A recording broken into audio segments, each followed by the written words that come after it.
Hey, what's up, fam? Hey, thank y'all for tuning in once again. Be sure to like, share, comment, subscribe, hit that notification bell so every time I drop a video, you will be the first to know about it. Hey, I want to touch on the subject dealing with the Uvalde, Texas school shooting that happened a few days ago. I saw an article yesterday, well, actually this morning. They talked about how that crazy dude got up in the school. And it says that he got into the school through a propped open door in the back. Now, story time. I was talking to my mom earlier this week. My mom used to be a nurse for the Dallas Independent School District years ago. She retired not too long ago. But we was talking about this story, and the question was, how did he get into the back door? Because I was like, I don't think the back door, was unlocked. I'm thinking, dude got an assault rifle. He could have shot through the windows or did whatever. And I said, I don't think the back door is unlocked. And my mama said, oh, I beg to differ. She says that when she was working at a school in the district, and I can't remember the name of it. I think it was an elementary school, matter of fact. She said they used to be able to get into the school. All the staff had a key that they wore around their neck, and that if you go and they go through the back door, you go through the back door and use the key to get in. She said for years that back door at that school was broken, and the maintenance guy would put in work order after work order after work order, and the son of gun would never get fixed. She said there were people, teachers, and it was like they said the first grade or third grade hall or what have you. The teacher would prop the door open. They would put a brick behind it, and so you had other faculty who would complain about it, because you're not supposed to leave the door propped open. But then, you're not supposed to leave it propped open. Ain't no buts. But you have people who would prop it open, so people can have easy access to get in. I'm sure they had co-workers who was like, doors broke, or they walk out. Co-workers who knew the door was broke, so they want to come in, or maybe teachers would go out for a minute, prop the door open, try to come back in instead of having to walk all the way around the building, right? But she said there was complaints after complaint after complaint, and work orders put in. And faculty would say that one day something is going to happen if you keep leaving this door open. But if y'all don't fix this door, one, and two, if you keep leaving it open, concerns weren't heard, or they didn't make it a priority. Okay, so she says one day this homeless guy, now they say again, the school, like I say, the doors around back, she said it was like butted up against some houses or something like that. But one day a homeless guy walked through that door, went to the restroom, and it was the girls' restroom, and there were 2 students in the restroom. But he walked in, used the restroom, walked out, luckily didn't touch the girls, didn't harm anybody, but he walked in, used the restroom, and walked out like nothing had happened. And I was like, if he did something that brazen, and if the school is structured the way that my mom said it was, that wasn't the first time this cat did that. You see what I'm saying? The problem is you get people who get complacent. And I remember like the day after this thing happened last week, and I go drop the youngin' off to school, and all these kids are standing outside because now they want to do the metal detectors and let the kids in, one by one and check like that. And I'm sitting here thinking, man, this got to be the dumbest thing I ever seen in my life, because if somebody wanted to kill a bunch of kids, you got 50 of them sitting outside this dang door. They can just drive by and just shoot them all. You feel what I'm saying? This stuff should have been in place before now. All this stuff you're trying to do should have already been implemented. You shouldn't have to wait. It shouldn't take murder of babies for people to say, oh, let me do the right thing. Yes, I'm gonna put the blame on them kids getting killed, on whoever left, whoever propped that door open for whatever reason. I'm gonna put the blame on them. I'm gonna put the blame on the district, because the school system or whoever, because that door should have been fixed. There should be no reason why. I don't know if the door is broken or not, but whoever propped that door open and whoever didn't monitor that, because I guarantee you that wasn't the first time that door was propped open. So that boy walked around that school for 12 minutes, and he saw that door, and that's the door he went into, went close to the class, I guess the closest classroom he can get to, and he just mowed them babies down.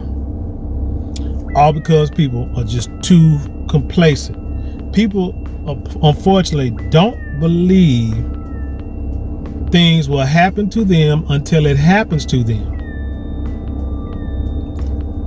And I mean, it's just like other day, go to work, young lady. I mean, I get out the truck and I look over in the car next to me. It's a purse sitting right there in the front seat.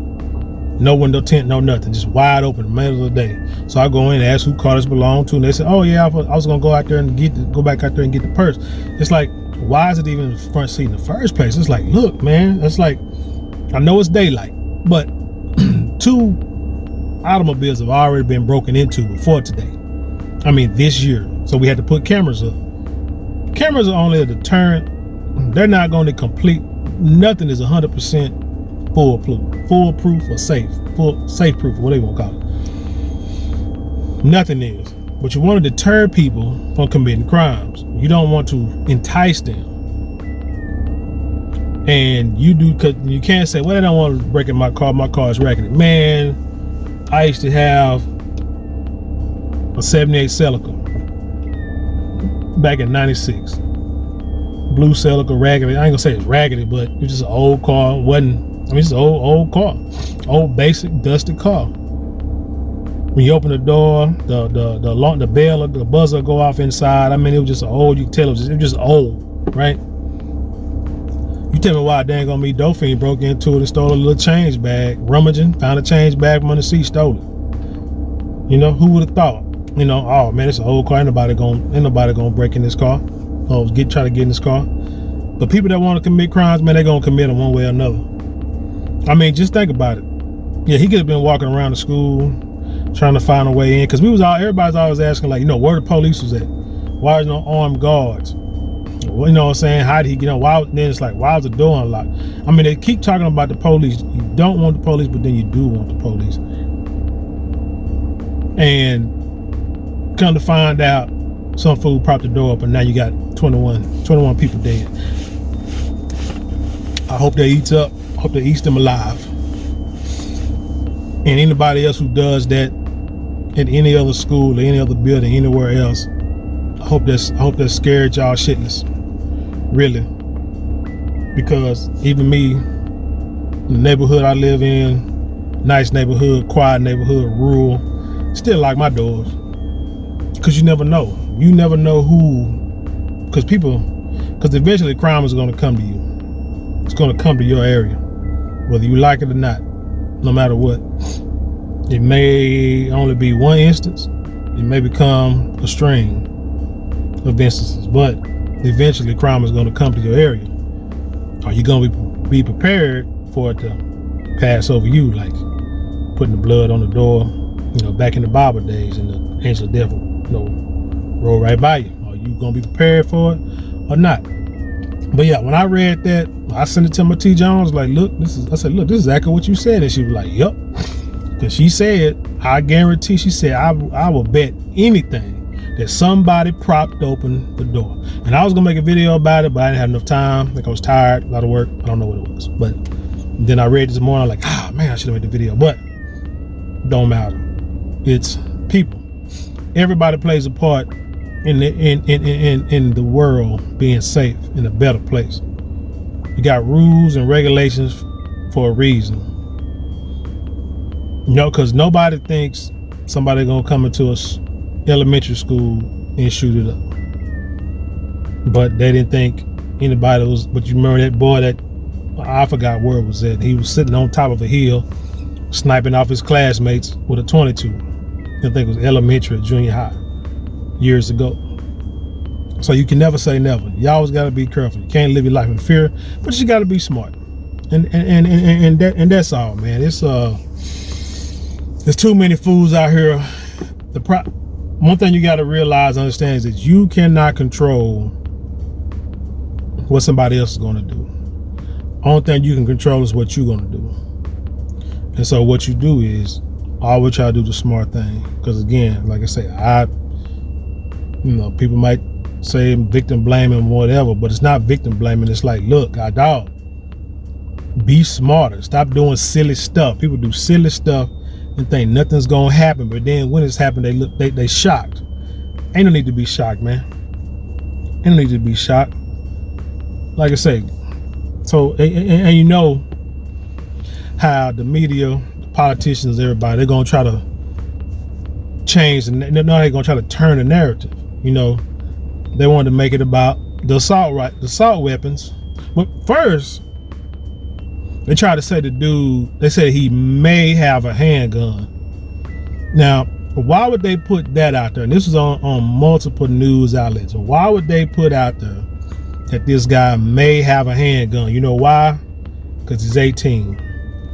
He was 18, so he's not old enough to purchase a handgun without a thorough background check. I think you got to be 21, I believe, to get a handgun.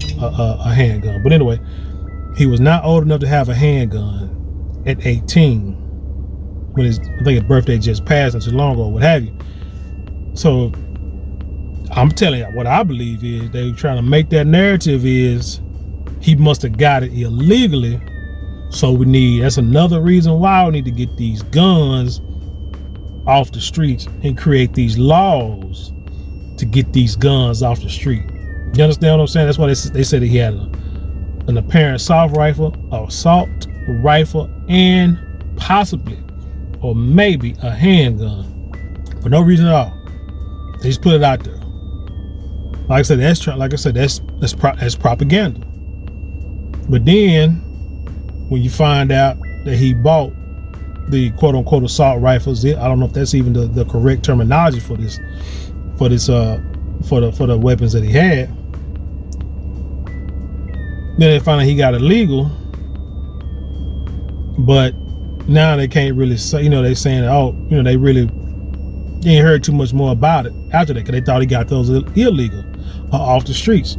Talking about we need to get them off the streets, but I'm listening to guys who are like gun aficionados, and they're saying that gun that he has, there's no way in the world you're not getting that gun off the street. He had to have got it legally. And then another thing, there's another story that's not been out there, and I might have to put this on a separate video, but they also said there was a company working with the school district that was supposed to monitor social media accounts to thwart school violence. Now, they ain't said too much about that, but yeah, that's, like I said, I might have to do some more research on that. Now that I think about it, like I need to do some more research on that and do a separate video about that. But yeah, man, that's kind of crazy. But they say he wasn't on their radar. Like, what the heck, man? Man, look at her. Number one, don't put the safety of yourself and your family and your kids in the hands of somebody else. You just have to, take care of your family. You gotta do it yourself.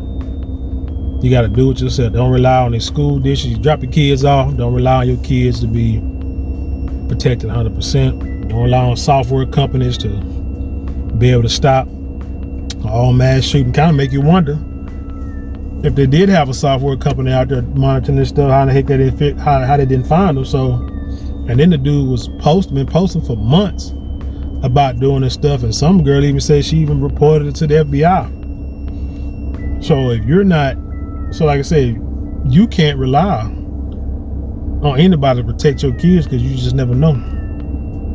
You just never know. You just gotta do it yourself. But anyway, let me get out of here, man. Again, thank y'all for tuning in. Like the video, comment, and then share it with the world. And with that being said, I leave you in peace. I'll see you on the other side.